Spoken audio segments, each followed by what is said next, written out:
Chapter 18. Frankie. Unclipping the red leash, I glance up at the gray sky as Greta trots inside.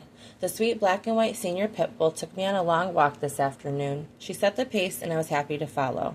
Despite her advanced age, she had no problem stopping to sniff every bush along the trail that caught her interest. I only have one dog left to walk this afternoon before I'm done. Jude drove into town for supplies for the adoption event next weekend. The local print shop finished his order for banners and flyers a few days early, so he left to pick them up. "Come here, Elvis," I call the 2-year-old hound by clapping my hands on my knees. The nervous puppy slinks slowly across the room and lies down at my feet. His tail wags side to side. I toss him a treat as a reward to earn his trust. "Let's get some fresh air, huh? Bet that'll feel good." The leash clips on easily, and I scratch beneath his chin. He stretches his front paws and pokes his behind in the air. "You're such a good boy." I push open the door, and he follows me out. He walks by my side, never pulling on the leash. A frown twists my lips as I think about the possible family who lost him. Jude took him in from a man who found him as a stray a year ago. He said he'd put up flyers and called the vets in neighboring towns to see if anyone lost their dog, but nobody claimed him. A job relocation meant he couldn't keep Elvis any longer, and that's how the sweet boy wound up at the sanctuary. Elvis pauses to lift his leg on a few bushes along the path, marking territory as we proceed down the trail. All this exercise feels good. I can see my body changing, growing stronger. It's no wonder Jude keeps in such fine shape. The physical side of the job is a suitable replacement for a gym membership. It's a bonus for me. I've never had the inclination to join a gym, and as long as I'm here, I won't have to. An intense gust of wind sends my hair whipping around my face. A glance at the sky reveals black clouds moving in at a rapid pace. They roll together like waves crashing upon a sandy shore. Shit. The weather was supposed to hold off for a few more hours, but it appears that's changed. We're at the midpoint of the trail, so either forward or back will take us as an equal amount of time to return. In the distance, thunder rumbles across the sky. Elvis releases a long, loud howl with his snout tipped upward before he suddenly dashes to the right. The force yanks the leash straight from my hand, and he's gone. "Shit! Elvis!"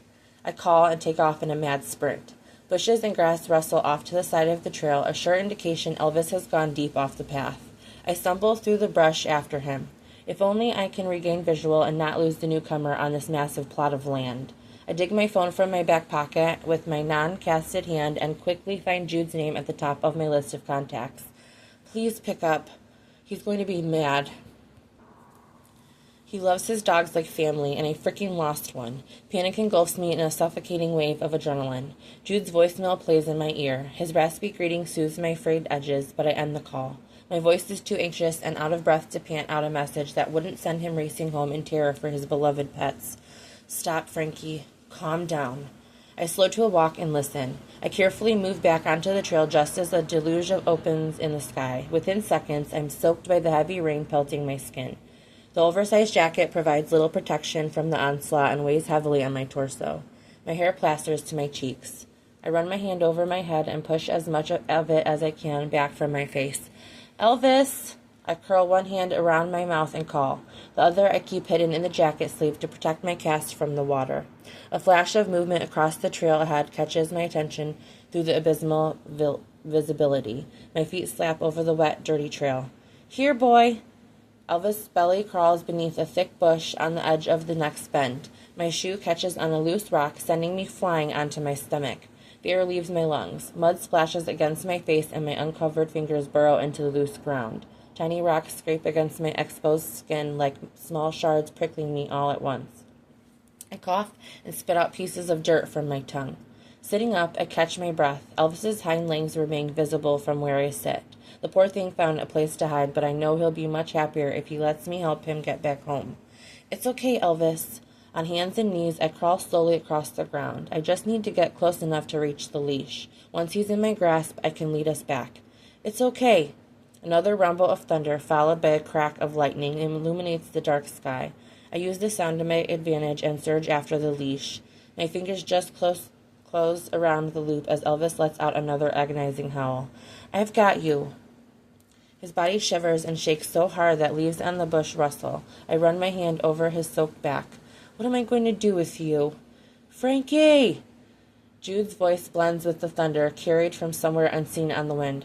I'm here, I yell back, holding the leash tight in case Elvis decides to bolt. Relief sags my shoulders. The roar of the four-wheeler sounds a moment later, followed by a beam of yellow light. Frankie! He shouts again. He must not be able to hear me over all the hectic sounds, but I can see him. My heart breaks as his apprehensive expression, the way his head whips side to side, checking all visible parts of the trail for signs of me. The black t-shirt clinging to his skin as if he realized I wasn't home and ran straight out into the rain without his jacket to search.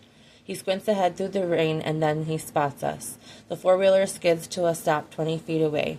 He leaps off the machine and runs across the trail. My pulse thunders in relief. Jude's here. Jude can help.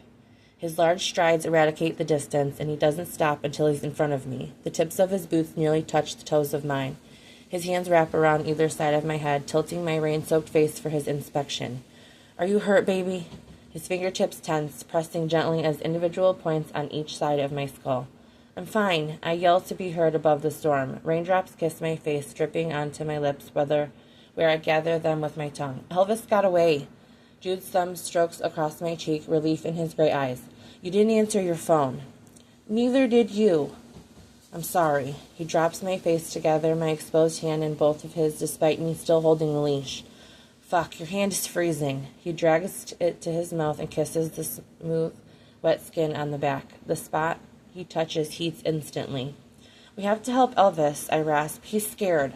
One more squeeze from my fingers, and then he lets them go. I'll get him. Hop on the wheeler. I'll need to get you both inside. I'm okay. The wind carries my words away without a response as the leash is gently tugged from me. His gaze lowers to take me in. A scowl erupts in his handsome face. You're a mess. A little.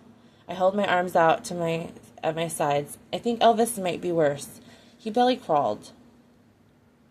Jude wipes his thumb beneath my chin. The wrinkled skin comes away dirty. You look like you did, too. The next burst of lightning brightens the sky so much we jump apart. Get on the four-wheeler, he shouts. I'm coming. Before my ass is fully seated, Jude turns around with Elvis held tight in his arms. He climbs in front of me. A hand hooks me behind my knee, right beneath the meat of my thigh, and drags me forward until the seam of my jeans is pressed tightly to his back. His body warms me instantly, seeping through our drenched clothes. Hang on. He fires the engine to life. I wrap my arms snug around his firm waist and lay my head against his solid back to protect my face from the icy droplets slapping against my skin as he races back down the trail. His clean scent mixes with the rain, filling my lungs with the intoxicating mixture. All too soon, he's pulling up in front of the shed. My arms twitch with the reluctance to let go. He tips his chin over his shoulder. Rivulets of water run down his bare skin, catching in his beard and dripping from his nose. I reach up and wipe a drop hanging from the edge of his eyebrow. He briefly closes his eyes at my touch. Get inside the intake building, he growls. Holding his shoulders, I lift myself off the ATV. I don't let go until I'm solidly back on the ground. Then I rush inside as Jude follows.